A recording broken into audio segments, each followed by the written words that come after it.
Today, we're diving into the powerful and often pretty misunderstood world of quantitative investing.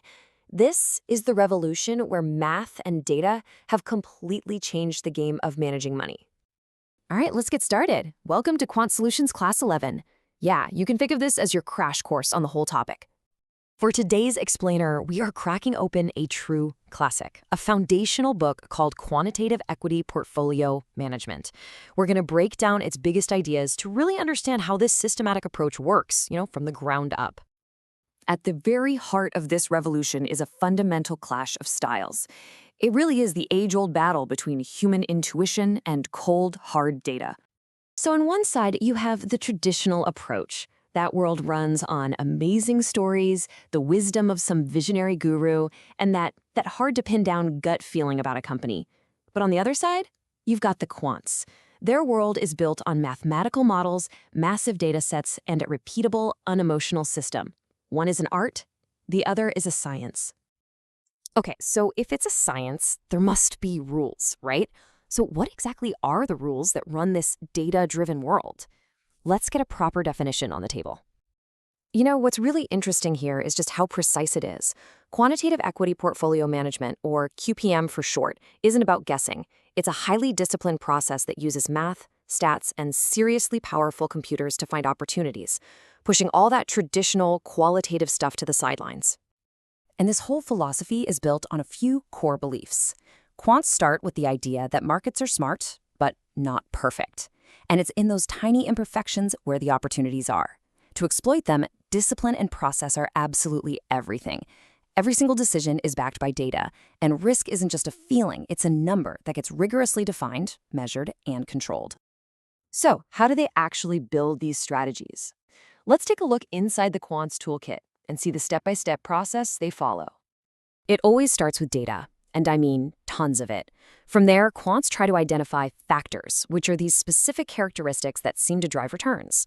Then they use those factors to build predictive models. And finally, they run everything through an optimizer to construct the final portfolio.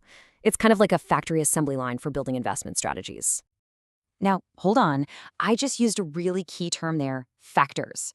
So what in the world are they? This concept is absolutely crucial if you want to understand the quant approach. Okay, think of factors as the DNA of stock returns. They're quantifiable traits that, over a long time, have been shown to have some predictive power. For example, the value factor is all about finding stocks that are just plain cheap. Momentum is about chasing stocks that are already trending up. And quality looks for those stable, profitable, well-run companies. Quants are just systematically hunting for these characteristics across thousands of stocks. Now we get to the really interesting part. Taking all those factors and actually using them to build the portfolio. This is where the heavy-duty math comes into play. Now, don't let this formula scare you.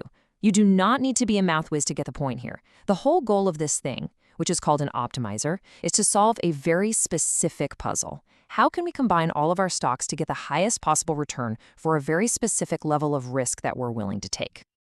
And this is where you really see the power of modern technology.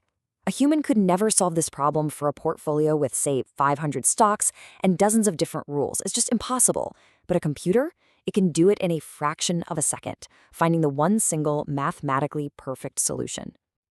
And the output of all that complex math is this: a simple, clean list of stocks and their exact weights in the portfolio. There's no guesswork. Every position size, down to the last decimal point, has a rigorous mathematical reason for being there. And what's even more impressive is that the really sophisticated quant models don't just solve for risk and return. They can also factor in all the real-world headaches like trading costs and taxes to try and maximize your actual take-home profit after everything's been paid. So the crucial point here is that this isn't just about being clever with math. At its core, the quantitative approach is really a philosophy, and it's rooted in discipline. This quote from the book really says it all. Success in this game isn't about one brilliant idea. It's about having a tough, repeatable process that you stick to, day in and day out, especially when the markets get choppy. And that right there leads to the ultimate advantage. By creating a system and then trusting that system, quants aim to remove the biggest obstacle to long-term success: human emotions. Fear, greed, panic, overconfidence. The model is totally immune to all of them. It just follows the data. This leaves us with a pretty fascinating question, doesn't it? As our data gets unimaginably big and our computers get exponentially smarter, what role is left for that old school human touch? Will the future of investing belong entirely to the algorithm? It's a compelling thought to end on. Thanks for joining the class.